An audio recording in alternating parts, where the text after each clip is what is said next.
SEP Fanfic Readings presents 1,000 Words by Olive Juice 28. Chapter 38. Field Tripping. Gringotts was just as vast and impressive as it had ever been, although the group of visitors only caught a passing view of the marble hall, lined with towering columns, never-ending counters, and dozens of windows, each commanded by a goblin, as they were led through the maze-like hallways. Carson, as he insisted everyone call him, was an intense yet likable wizard. He greeted each of them with a friendly smile and eyes that seemed to be trying to read their innermost secrets. Bill had gestured to his teammate and said that there'd yet to be a cursed object the bloke couldn't solve. Apparently one of the key factors to being a top-notch curse breaker was the ability to study something without touching it or manipulating it in any way, and figuring out what was going on below the surface in order to combat it. Carson was one of the best. The wiry wizard had laughed off the praise, welcomed them to his department, and ushered them further into the depths of the bank, indicating various offices and pointing out interesting things like artifacts that had already been cleared, or the ancient texts they looked to for answers. Draco had to tug Hermione's cloak sleeve to get her to follow along, as she had frozen at the sight of hundreds of books and scrolls spread out on the work tables and stacked up in corners. He knew she was probably itching to get her hands on them, and chuckled at the look of consternation that crossed her face when she glanced over her shoulders one more time as they followed their housemates. Eventually, Carson brought them to the end of a long and rather empty corridor, where a set of heavy metal doors looked out of place among the decorative scroll work and tiled floors. On the wall to the left of the doors hung a sign that said, "Curse-breaking vault. No entry beyond this point unless proper clearance has been presented. Violators will be stunned and arrested on sight." That warning drew everyone up short. 10 pairs of eyes flickered nervously at each other. They were immediately put at ease, however, when Bill explained that they had all been given permission to go in with Carson, and that the team working on the cursed objects had all been notified as well, so there would be no stunning taking place when they entered. A sigh of relief was audible after his announcement, and they all shook their jitters off a little and looked to their chaperones for further instruction. Carson suggested that they all hang their cloaks up on hooks further down the hall, and then line up behind him at the door in pairs, as they had done to flew into his office. In no time they had done just that and eagerly awaited whatever was on the other side of the protective doors. Bill swung one of them open and gestured for his students to follow Carson through as he brought up the rear. Draco wasn't sure exactly what he was expecting, but the sight before him was unlike anything he'd ever seen. They entered a gigantic space, easily 5 stories from top to bottom, and they walked in on what appeared to be a catwalk about 3 stories up, and running around the perimeter of the entire arena. The ceiling was open to the sky above, but a barrier of magic was shimmering across it, so no wind or rain from the outside could permeate it. Down on the ground floor, there were multiple desks, tables, and rolling carts, all cluttered with a variety of tools and texts. There were several other balconies and partial catwalks around the other levels too, with metal stairs connecting them to either the main one the students were on, or the stone floors at the bottom. Roughly 20 witches and wizards were busy moving about the space, and voices could be heard indistinctly as they echoed through the cavernous room. The most amazing part, however, was the object floating in the center of it all. Just slightly below the level that they were standing on, a large, rust-colored trunk hung suspended in midair. It was rotating slowly inside a pulsing, pale, and translucent cloud of white vapor, and was visibly tethered by blue cords of magic that streamed from wands trained on it by 6 curse breakers. As the students watched, a chime sounded from somewhere below, signaling an apparent shift change. Immediately, each of the wand holders was approached by another co-worker, who shifted into an identical stance and cast their own magical rope, in turn allowing the former to lower their own. "We change out every 30 minutes, so no one's arm goes numb," Carson explained with a wry chuckle. "Only needed to make that mistake once." He waved his arm, inviting them to follow him as they made their way around the metal walkway. As they proceeded, he pointed out various things like spells being used to contain the trunk, the magical protective barrier that was not only on the ceiling, but also ran around the entire perimeter of the room, keeping anyone on any of the stairs or platforms safe from accidental danger. He demonstrated that particular feature by taking a silver sickle from his pocket and tossing it lightly over the railing. It hit a wall of air about 6 inches out and bounced back towards him, with a slight hissing sound. 10 pairs of eyebrows raised in impressed surprise, and he grinned in response. Since so much of what we deal with has vastly unknown qualities, especially at first, it's important to take as many precautions as possible. A few years ago, at one of our on-site facilities, a wizard got hit with a small piece of a cursed object as it exploded during a routine diagnostic spell. Even though the shard was no bigger than a newt's eye, it embedded itself in his arm and immediately started to spread the curse throughout his body. Gasps and sounds of shock and concern were heard among the group, and Anthony voiced the question on all of their minds. What happened to him? Carson frowned and looked extremely serious. They were able to contain the curse in his arm, but in an attempt to keep it from reaching the rest of his body, they had to amputate it. His amber eyes scanned the attentive group before him. Dark magic is nothing to take lightly, especially when it comes to objects like the ones we often deal with. If a witch or wizard went to such great lengths to conceal or protect an item by infusing it with dangerous and even deadly spells, you can bet the object itself is just as worrisome. With that ominous warning, he turned and continued to lead them towards a staircase at the end of the walkway. They followed him down to the ground level, where he gathered them together at a spot several feet from where most of the work surfaces and curse breakers were stationed. He indicated the protective barrier, which seemed to be slightly thicker down at that level than where they had been previously standing. In a few minutes, you'll be allowed to enter the testing and observation area, Carson stated, or the Pharaoh's tomb, as most of the team likes to call it. He gave a small, amused huff. Why do they call it that? Asked Padma. Because of the explosion I caused during a job in Egypt, Bill admitted, a tinge of annoyance in his voice, but the teasing smirk he gave showed he wasn't really bothered by the moniker. One of my very first digs, and before the team started using some of the more advanced protective measures, mind, I was helping another wizard diagnose the curse, got a little too enthusiastic, and he used his hands to mimic something getting bigger, and made an explosive sound. He shrugged and waved towards the activity taking place before them. So now they use all these fancy spells, lots of defensive wand work, and set up safety perimeters to keep anything like that from happening again, regardless of the size or known quantities of the object in question. So what you're saying is that we should really be thanking you for all the additional time and effort we put in as a result of your ardor. Carson ribbed his former colleague and grinned. Exactly, huffed Bill. Everyone laughed at the disdained sniff he gave. Well, in any case, each of you will have to undergo what we call the walk-through charm, which will allow you to pass through the protective barrier, and will vanish immediately once you are inside. It will need to be reapplied in order for you to leave. Carson met the eyes of each of the young witches and wizards before him. Please understand that while we do have multiple safety measures in place, once you are inside the Pharaoh's tomb, we cannot guarantee that nothing will go wrong, or that you will not be vulnerable to the dark magic within the object.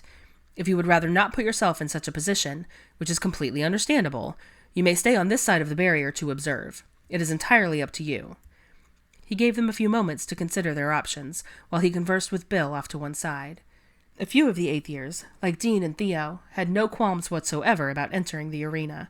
Anthony and Daphne were debating the pros and cons of each option, while Padma was firmly set on staying right where she was. Oh, come on, Padma, Theo encouraged. When are you going to get a chance like this again? The dark-haired girl folded her arms firmly in front of her and shook her head. No, thanks. I have no desire to get in the way of accidental curses. Do you really think something like that's going to happen? Theo scoffed, smirking at her. I'll stay with you, Padma. Luna floated to her fellow former Ravenclaw's side. I've encountered enough dark magic to last a lifetime. She looped her arm through Padma's and watched the witch visibly relaxed. Theo's expression softened as he watched the pretty blonde tug her companion forward a few metal stools standing several yards away. What do you think? Hermione turned to Draco, her eyes filled with a mixture of curiosity and apprehension. He shrugged and tilted his head toward the activity taking place before them. It looks like they've got it well in hand, and hopefully if something were to go wrong, the protective spells would handle the worst of it. He watched his girlfriend chew nervously on her lower lip, and knew she was chomping at the bit to get in there, and yet he could tell she was also afraid. What's worrying you? She shook her head slightly. I've just seen too many things go badly in recent years, I guess. It automatically makes me start calculating negative scenarios and escape plans, and... She trailed off, her mind whirring with memories.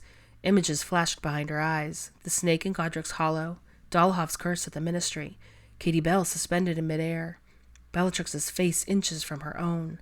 Hermione, breathe. Draco gently gripped her shoulders and stared concernedly into her wide, unseeing eyes as her breath came in sharp bursts. The color had drained from her face, and he was afraid she would faint, but instead she seemed to come back to herself as she met his gaze. Sorry, But she couldn't put words to the terror that had swept over her, and found her eyes stinging and her limbs trembling. She anchored herself in the slate-gray eyes that were boring into her with tremendous concern and took a deep, shuddering breath. "I'm fine, truly. My mind just ran away with me there for a bit, that's all." She gave a small smile, but his hold on her didn't waver and his brow furrowed with worry. "Are you sure you're all right? You don't have to go in there, you know." "I want to, though," she exclaimed, the thought of missing out on such an amazing learning opportunity drawing her from her discomfort and renewing her determination to participate. "I'll be fine. I just got caught off guard for a moment." She wrapped her hands around his wrists. "If I get overwhelmed again, I'll sit out, okay?" The tall blonde finally relaxed and nodded, allowing his hands to drift from her shoulders, down her arms, giving her hands a small squeeze before letting go entirely. He could only imagine the horrors that had just crossed her mind, and he was once again reminded how courageous the little lioness was, as well as faced with the unpleasant thought that in some way he had probably been connected to the events that had caused her reaction. He hated that notion, and forced it from his brain, refusing to go down the path of self-loathing in the middle of this once-in-a-lifetime opportunity. By then, Carson had called for them to gather around him again, and asked if everyone had decided whether or not they were going to enter the pharaoh's tomb. In the end, Padma, Luna, and Hannah had decided to stay on the periphery, none of them particularly interested in getting so close to a powerfully cursed artifact. Anthony and Neville asked if they could go up on one of the second- or third-story balconies and observe from there, instead of on the ground floor. Carson was happy to oblige and introduced them to one of the curse breakers, who had just come off spellcasting duty. She shook the young wizard's hands and beckoned them to follow her to one of the higher vantage points. "So, you lot are the daredevils, hmm?" Carson turned his attention to Theo, Dean, Daphne, Hermione, and Draco. Bill chortled at that and muttered that he was one way to look at it, but he winked at all of them and even looked a little bit proud of their decision. Carson lined them up side by side and explained that he'd be casting the walk-through charm on each of them, and that they were to immediately walk through the barrier once they felt it take effect. He did Bill's first, as a demonstration, and they all watched as their head of house shivered slightly before stepping through the invisible wall of magic. It shimmered for a second or two, and then was smooth once again, as Bill turned and stood to wait for them to join him on the other side.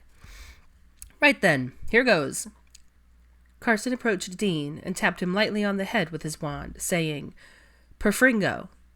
Dean's eyes went wide, and he also gave a little shake before grinning hugely and stepping across. "Feels a bit like a disillusionment charm," he told his housemates. Thea was next, followed by the girls, and then Draco, who agreed with Dean's description of the sensation. It felt like an egg had been cracked over his skull, and the contents trickled down over his entire being. It was slightly cold, and as he walked through the magical shield, he felt a flicker or spark as the two spells collided. As soon as he was completely through, all sensation stopped entirely. "Everyone's in one piece, yeah?" The wiry cursebreaker approached the group with a smile. "Brilliant! Onward, then." Over the next few hours, the students were introduced to the other members of the team, and told what each wizard or witch was responsible for.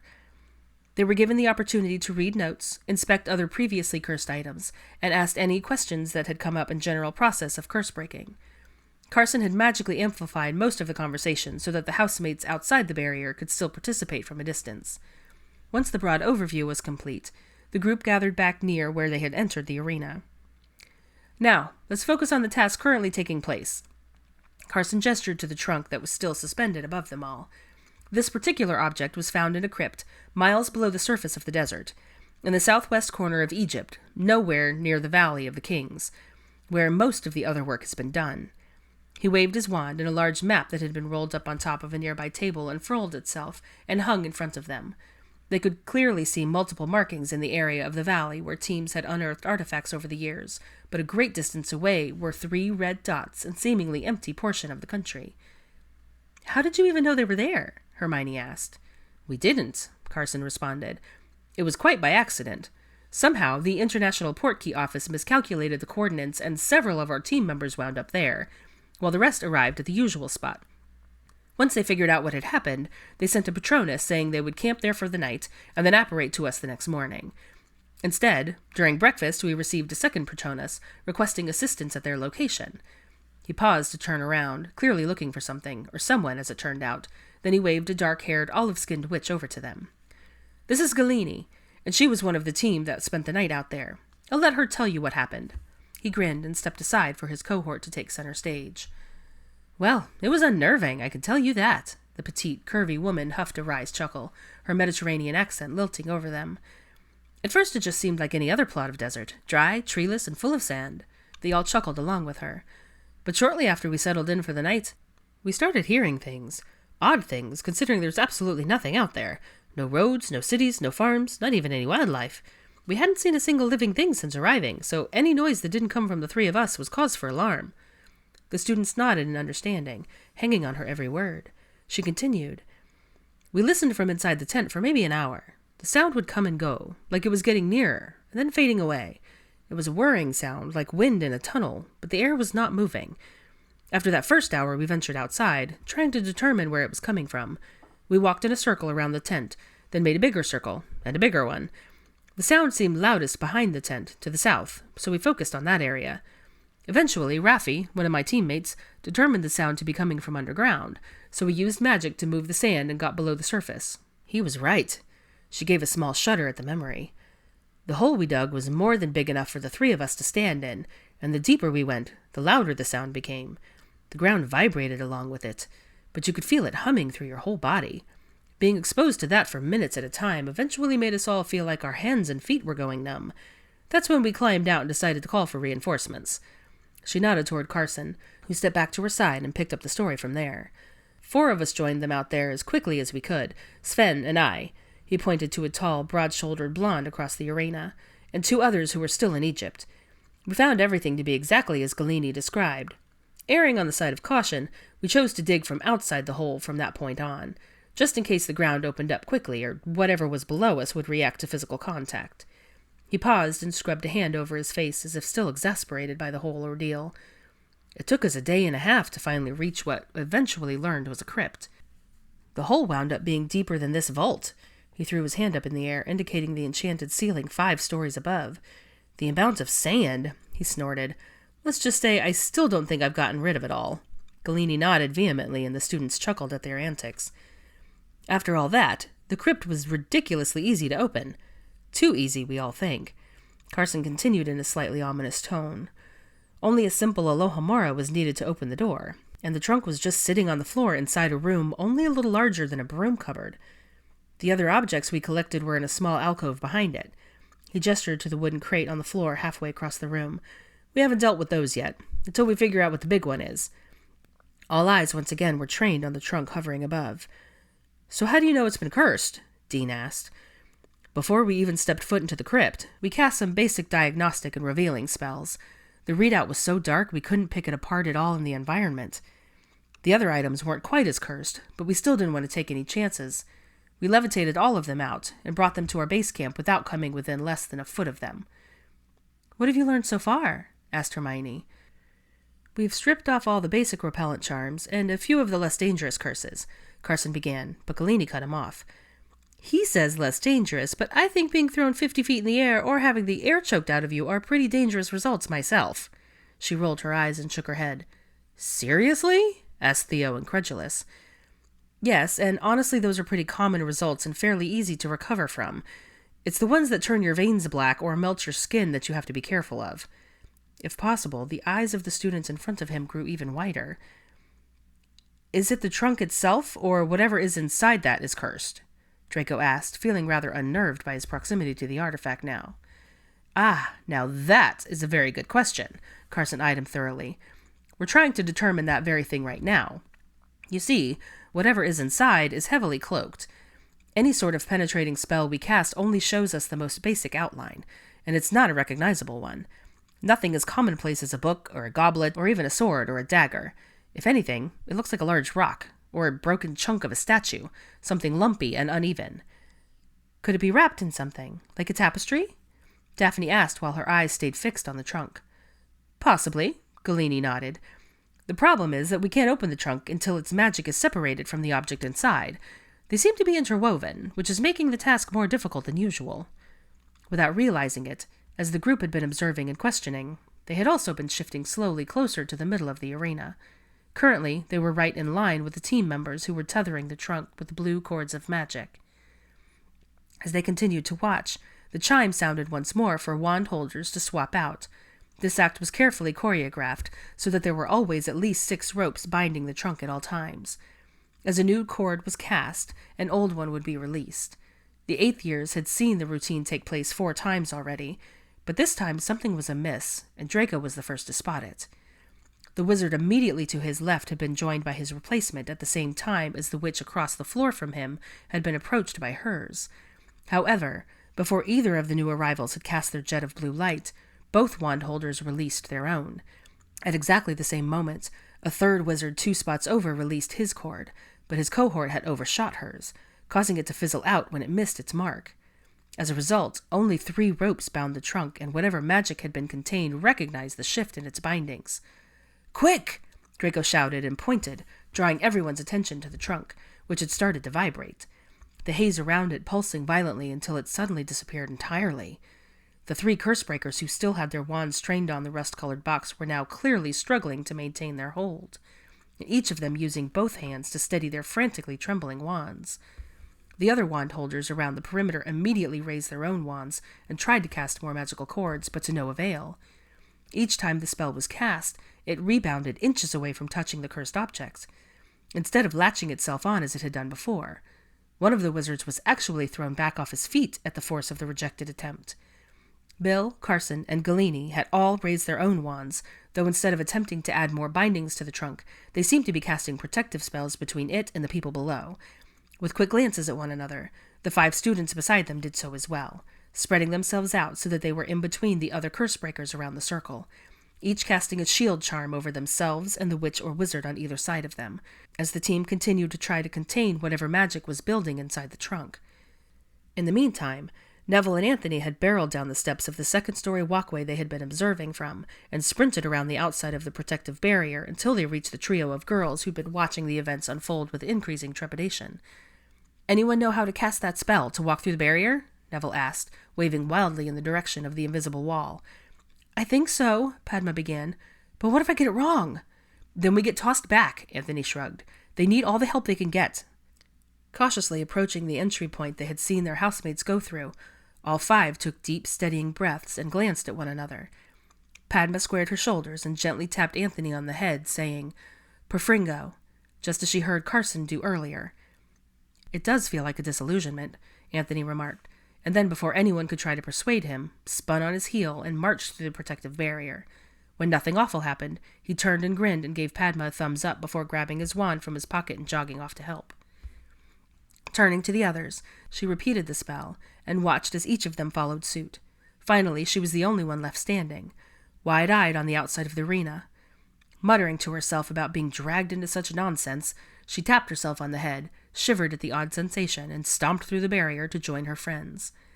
With the addition of 5 more qualified witches and wizards in their ranks, some of the curse breakers were able to attempt other spells and counter curses to try and wrangle the magic of the trunk back into submission. Unfortunately, each subsequent trial only seemed to increase the activity within. The 3 wand holders who were still tethered by blue cords were now unable to break the connection, no matter what they tried. No incantation would stop the spell, and their fingers were physically unable to release their grasp. Each of them was visibly trembling, whether from physical exertion or magical connection was unknown, but probably both.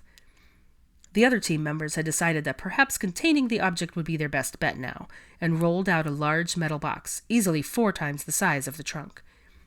The idea was that they would lower the trunk into it and seal the lid. The box itself was imbued with a tremendous amount of magic and warded against a myriad of curses. Even if the trunk exploded, it would be confined to the box. It seemed like a good plan, in theory.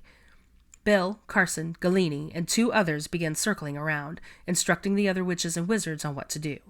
The 8th years were asked to maintain shield charms throughout the entirety of the process.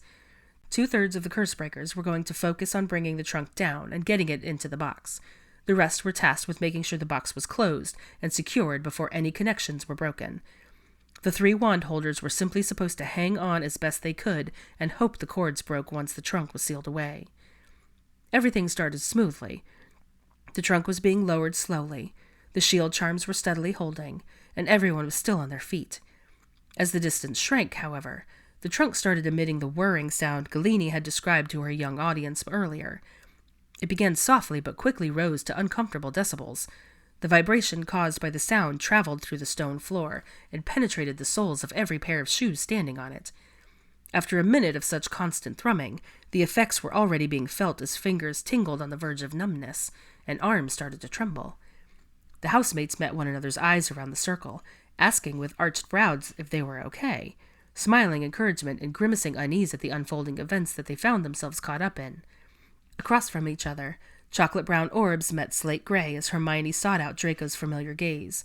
As often was the case when she had found herself in difficult or frightening situations, she didn't focus on her fear, but instead on her determination to come out on the other side of one piece, and to bring as many of those around her as long as well.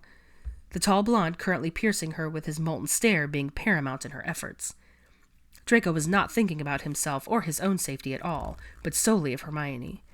The cursed object was throwing out waves of dark magic, and while he couldn't identify the specific spell or the power it contained, he could still recognize the heavy, choking feeling. It was all too familiar sensation that harkened him back to the days when his home was the headquarters of a madman, a hub of evil incarnate. The very idea that she could come in contact with that sort of vileness again, after everything that had happened to her last year, made him see red. He refused to stand by and allow any harm to come to her again, so long as he could help it, and his brain went into overdrive trying to come up with a way to thwart the force they were battling. Out of the corner of his eye, he saw Bill step into place beside him and raise his wand. "What now?" Draco hollered over the whirring. "Just still trying to get it in the box," Bill replied through gritted teeth. "Really not sure how this is all going to play out." "Can that box withstand anything?" "Yes, even unforgivables. Nothing penetrates its walls." Draco had an insane idea, and almost let it slide, but decided it might be better than nothing. "What about fiend fire?" Bill's eyes flew up into his fringe as he grunted in effort against the magic he was combating. His gaze flickered to the wizard beside him, and back quickly as he considered this suggestion. "You mean put it in the box? With the trunk?" "Yes, right when they go to close it. Conjure it in there. It should demolish whatever's in there." At that moment, one of the witches across the circle collapsed to the stone floor, seemingly overcome by the vibrations of the noise, and the physical strain from holding prolonged spells. Her teammate nearby assured the others that she was all right, just shaken and weak. "I don't think she'll be the only one we lose if this keeps up much longer," Bill stated, almost as if to himself. His thought was punctuated by a wizard 5 people away, who crumpled to his knees, no longer able to stand on his shaking legs. "Right then, I need to speak to Carson," he told Draco, and then slowly started making his way around the outside of the circle of magical folk, his wand still raised, his attention still focused on the task at hand. Draco watched his head of house approach the other man, and a brief conversation was held, followed by a quick glance in his direction from Carson, and identical nods of affirmation. A few more words were exchanged, and Bill began making his way back around to his previous spot. "Carson likes your idea. He and I are the only 2 here who have ever been trained in controlling fiend fire, so he's going to cast it, while I provide the additional support if necessary." Draco nodded in understanding. "That means that neither of us will be focusing on the trunk or the box at that point, so I need you to help pick up the slack there." The blonde furrowed his brows and cocked his head in question, waiting for further instruction. "I'm going to have you switch from your shield charm to a powerful locking and barricading one, Clusura. Soon as the bottom of the trunk lines up with the top of the box, you'll drop your shield so you'll be ready. Got it?" Nothing like a crash course in spellcasting, but Draco refused to let his nerves get the best of him. Nodding stiffly, he repeated the incantation over and over in his mind, knowing that he would need to say it aloud when the time came. There was no way he was going to attempt this non-verbally, not the first time he used it, and definitely not in such dire circumstances. The trunk continued to lower, although it was now shaking and rotating in a jerky, haphazard fashion. 2 more curse breakers hit the ground, completely spent, and another dropped his wand as he clutched his head in agony. Hermione could feel the vibrations pulsing through her body, from the tips of her toes to the ends of her curls, and everywhere in between. She felt as if she'd gotten her fingers stuck in an electrical socket, and was just continuously getting mildly shocked. It wasn't necessarily painful, but it was definitely uncomfortable and extremely exhausting. She had seen the exchange between Bill and Draco, and then the one between Bill and Carson, and lastly the second one between the former 2. While she trusted Bill with her life, she didn't like the look of things, and she was afraid the 2 wizards had concocted a dangerous plan. She watched along with everyone else who was still standing, as the trunk slowly approached the top edges of the metal destination. It had stopped twitching around, and now instead seemed to be fighting against its forced descent. The majority of the team that had been trying to lower it were obviously struggling more to do so now. The two of the curse breakers who had collapsed were back on their feet and added their efforts to the task. Inch by inch, the trunk sank until it was visibly now entering the box. She saw Draco stop his shield charm, and her heart leapt into her throat. What is he doing? Then, everything seemed to happen very quickly, almost as if the trunk gave up. It stopped vibrating, the whirring noise ceased, and it hit the bottom of the box with a loud, metallic thud. Immediately, Carson whirled his wand above his head and bellowed, "Fiendifier!" sending a stream of cursed flames into the depths of the metal crate, while simultaneously the rest of the curse breakers and Draco all aimed their wands at the box and shouted, "Clusura!" The lid slammed shut as tendrils of flames had just started to climb the walls inside, and a high-pitched screaming sound emanated from its depths. Everyone stood in stunned silence. Aside from the heaving breaths many were sucking in, as the roar of the cursed fire could be heard outside, the metal walls muffling, but not canceling out the sounds of some sort of massive struggle within. Thumping, scraping, banging, and something that resembled nails on a chalkboard were all audible, and even through the thick walls and magical shields. And then, just as violently as it all began, it stopped.